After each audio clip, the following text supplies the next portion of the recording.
ओम गंगणपतये नमः। ओम सरस्वत्यै नमः। सुस्वागतम अत्र भवताम सर्वेषाम। आज हम 12वीं कक्षा के संस्कृत के पाठ्य पुस्तक शाश्वती भाग 2 का 6ठा पाठ सूक्ति सुधा पढ़ेंगे। संस्कृत साहित्य में सूक्तियों का समृद्ध भंडार होता है। प्रस्तुत पाठ में पंडित राज जगन्नाथ, महाकवि माघ, भारवे, प्रसिद्ध नाटककार भवभूति तथा महाकवि भर्तृहरि के सूक्तियों का संकलन किया गया है। सूक्ति का अर्थ होता है सुंदर वचन, सुधा का अर्थ होता है अमृत। इस प्रकार सूक्ति सुधा इसका शाब्दिक अर्थ है सुंदर वचन रूपी अमृत। इस पाठ का पहला श्लोक इस प्रकार है। अस्ते यद्यपि सर्वत्र नेरम नेरजराजिताम रमते न मरालस्य मानसम मानसम बिना। इस श्लोक में अनुष्टुप छंद है। यह श्लोक पंडित राज जगन्नाथ जी के द्वारा रचा हुआ है। अस्ति यद्यपि सर्वत्र, सर्वत्र का अर्थ होता है सब जगह। नीरम, नीरम का अर्थ है जल। नीरज राजिताम, कमलों से सुशोभित। नीरज राजिताम यह नीरम का विशेषण है। नीरम यह विशेष्य है, तो इस प्रकार यहाँ पर विशेष्य विशेषण भाव है। कमलों से सुशोभित जल है। यद्यपि सब जगह कमलों से सुशोभित जल है, फिर भी मरालस्य, हंस का, ये छठी विभक्ति का एक वचन है। मानसम, मन, फिर भी हंस का मन मानसम बिना न रमते, मानसरोवर के बिना नहीं लगता, नहीं रमता। रमते का अर्थ होता है नहीं रमता। यहाँ पर मानसम मानसम 2 बार आया है। वो दोनों का अर्थ अलग अलग है। एक मानसम का अर्थ है मन और दूसरे मानसम का अर्थ है मानसरोवर। तो इस प्रकार यहाँ पर यमक अलंकार है। ऊपर वाली पंक्ति में सर्वत्र नेरम नेरज राजेताम, यहाँ पर बार बार रेफ की आवृत्ति आई है, तो इस प्रकार यहाँ पर अनुप्रास अलंकार है। दूसरा श्लोक है। नीरक्षीर विवेके हंसालसं त्वमेव तनुषे चेत् विश्वस्मिन्नधुनान्यः कुलव्रतं पालयिष्यति कः। इस श्लोक में पंडित राज जगन्नाथ जी हंस के माध्यम से हमें बताना चाहते हैं। हंसालसम, हंस प्लस आलसम, ये हंस शब्द संबोधन का एक वचन है, तो इसलिए इसका अर्थ हो जाएगा हे हंस नीर क्षीर विवेके। नीर का अर्थ होता है पानी, क्षीर का अर्थ होता है दूध, विवेके का अर्थ होता है परखने में। दूध और पानी के परखने में त्वमेव तनुषे चेत, त्वमेव माने तुम ही, आलस्यम तनुषे, आलस्य करते हो, चेत, चेत का अर्थ होता है यदि। हे हंस यदि दूध और पानी के परखने में तुम्हें आलस्य करते हो। विश्वस्मिन अधुना अन्न है। विश्वस्मिन प्लस अधुना प्लस अन्न है। विश्वस्मिन का अर्थ होता है इस संसार में, अधुना अब, अन्न दूसरा, कह कौन, कुल व्रतम कुल परंपरा का, पालयिष्यति पालन करेगा। इस संसार में अब दूसरा कौन कुल परंपरा का पालन करेगा। प्यारे बच्चों, इस श्लोक से हमें यह शिक्षा मिलती है कि हमें अपने कर्तव्य का पालन करना चाहिए। अपने कर्तव्य में लापरवाही नहीं करनी चाहिए, आलस्य नहीं करना चाहिए। पूरी ईमानदारी से अपने कर्तव्य का पालन करना चाहिए। अगला श्लोक है। तावत् कोकिल विरसान यापय दिवसान वनांतरे निवसन यावन् मिलद्दलिमालः कोपी रसालः समुलसते। इस श्लोक में पंडित राज जगन्नाथ जी कोयल के माध्यम से हमें बताना चाहते हैं। तावत तावत का अर्थ होता है तब। कोकिल कोयल ये संबोधन का है कि हे कोयल वीरसान यापय। वीरसान का अर्थ होता है रस रहित, रूखे दिनों को, दुख के दिनों को, दिवसान दिनों को, वनांतरे वन में निवसन रहते हुए। कि हे कोयल तब तक वन में रहते हुए वीरसान दिवसान अपने कष्ट के दिनों को यापय व्यतीत करो। यावन यावन का तो होता है जब तक। मिलन मिलते हुए यानी गुंजार करते हुए। आलिमाल है भौरों के समूह वाला। कोपी रसाल है कोई आम का पेड़, आम का वृक्ष समूह लसते प्रफुल्लित होता है। समपलस उत्पलस लसते सुशोभित होता है। यावत पलास मिलत पलास अलीमाल है। यहाँ पर अलीमाल है और रसाल है में विशेषण विशेष्य भाव है।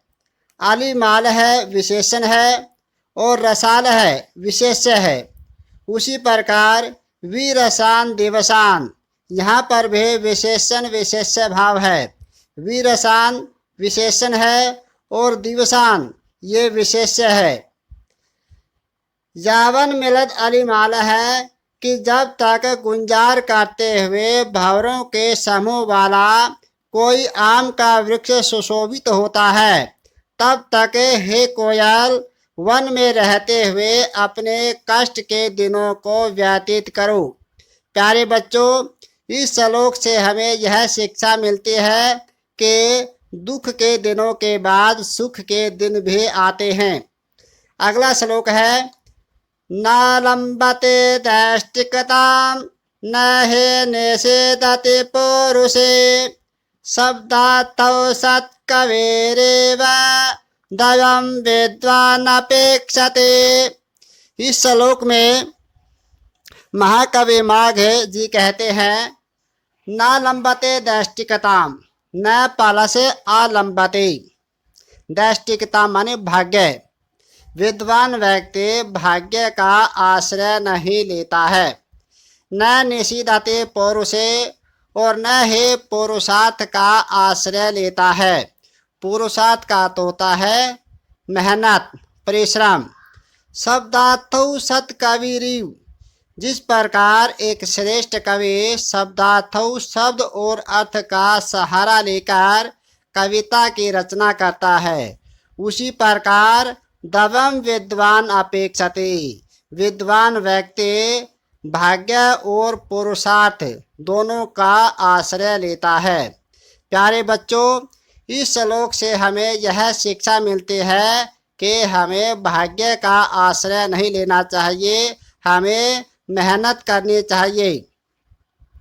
अगला श्लोक है न किंचिदपि कुर्वाणः सुखे दुःखान्यपोहते तत्तस्य किमपि द्रव्यं यो हेयस्य प्रियोजनः। इस श्लोक में महाकवि भवभूति कहते हैं जो ही यस्य प्रियोजन है। जो का अर्थ होता है जो, यस्य माने जिसका, प्रियोजन माने प्रिय व्यक्ति होता है। जो जिसका प्रिय व्यक्ति होता है तत्तस्य, तत् माने वह, तस्य माने उसका, किमपि द्रव्यम अनिर्वचनीय वस्तु होती है। द्रव्य माने वस्तु और किमपि, किमपि का होता है अवर्णनीय अनिर्वचनीय वस्तु होती है, यानी बहुमूल्य वस्तु होती है। न किंचित अभी कुर्बान है, वह कुछ भी न करता हुआ।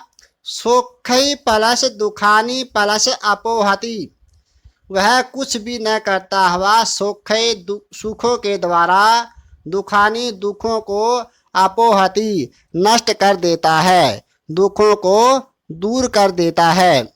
प्यारे बच्चों, इस श्लोक से हमें यह शिक्षा मिलती है कि हमारे घर में माता पिता दादा दादी बूढ़े हो चुके होते हैं, वो कोई काम नहीं करते हैं, फिर भी उनकी उपस्थिति मात्र से हमारे सभी दुख दूर हो जाते हैं, इसलिए हमें उनकी सेवा करनी चाहिए। अगला श्लोक है, सहसा विदधेत न क्रियाम् अविवेकः परमापदां पदम् विनतेः विमृश्य कारिणम् गुणलुब्धः स्वमेव संपदः। यहाँ पर महाकवि भारवी कहते हैं कि हमें अचानक कोई कार्य नहीं करना चाहिए।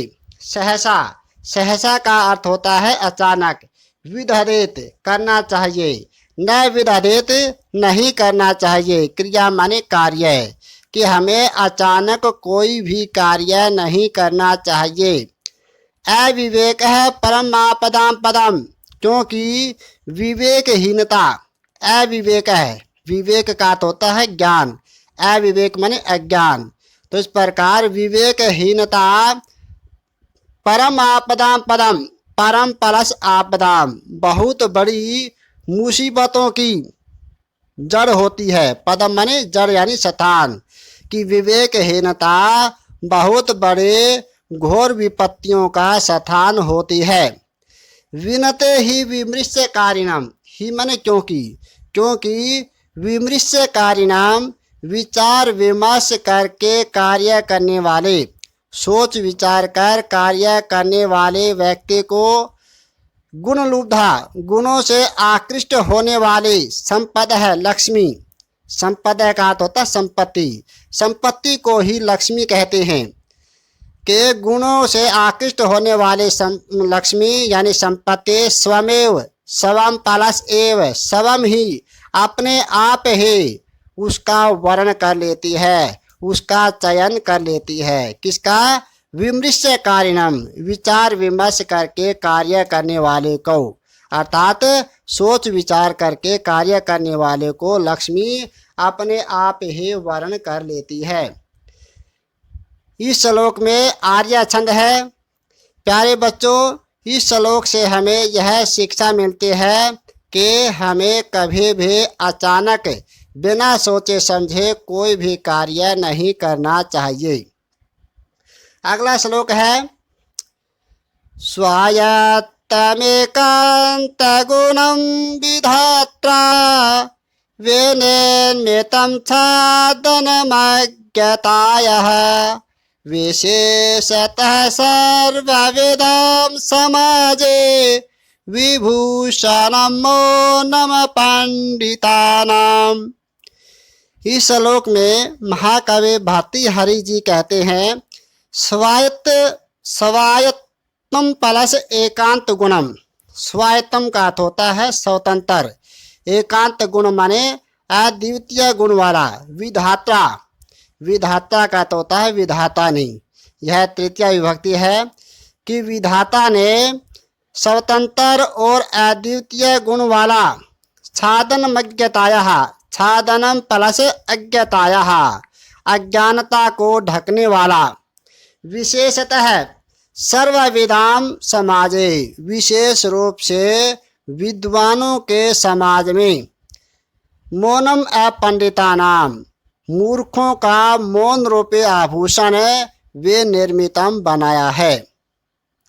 प्यारे बच्चों, इस श्लोक से हमें यह शिक्षा मिलती है कि मूर्ख व्यक्ति को विद्वानों की सभा में चुप रहना चाहिए, क्योंकि उसके बोलने से उसकी जो मूर्खता है वह प्रकट हो जाती है। इस श्लोक में उपजाति छंद है। प्यारे बच्चों, इस पाठ को आज यहीं पर विराम देते हैं। अगले 5 श्लोक अगली वीडियो में पढ़ेंगे। जयतु भारती, जयतु संस्कृतम।